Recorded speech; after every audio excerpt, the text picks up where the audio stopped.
நம்ம இன்னைக்கு John ஜெபராஜோட song ஒன்று டீகோட் பண்ணலாம். எனக்கு ரொம்ப நாள் ஆசையாக இருந்தது. ரொம்ப நாள் ஆசை இல்லை, அந்த லைன்ஸ் எல்லாம் ரொம்ப டச்சிங்காக இருந்தது.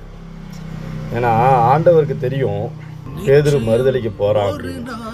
ஆனால் அவனை தான் ஆண்டவர் தெரிந்து கொண்டார்.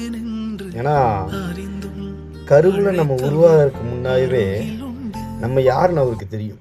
நம்மளுக்கு பேர் வச்சவர் அவர். அதுக்கப்புறம் தான் நம்ம அப்பா அம்மா எல்லாம் நம்மளுக்கு பேர் வச்சாங்க. ஸோ அப்படி இருக்கிற ஒரு மனுஷனை நீ ஏமாத்திடுவடா, நீ என்னை மறுதலிச்சிருவ 3 தடவை அப்படின்னு சொல்லி தெரிஞ்சுமே அவனை அழைக்கிறார். சும்மா அழைக்கலை, சரியா?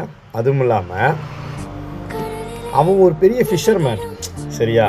ஏன்னா கடல்லையே வாழ்ந்து கடல்லையே இருக்கக்கூடிய ஒரு ஆள்.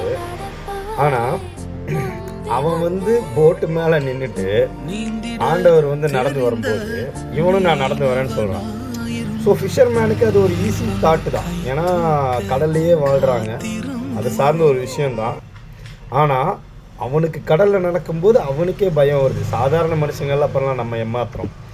ஸோ கடலில் பழகுன அவனுக்கே பயம் வருது. ஆனால் அவன் மூழ்கி போகிறான். அவனுக்கு நீச்சல் தெரியாமல் இருக்குமா? இத்தனை வருஷத்தில் அவன் மீன் பிடிச்சவன், அந்த கடல் கூடயே வாழ்ந்தவனுக்கு நீச்சல் தெரியாமல் இருக்குமா?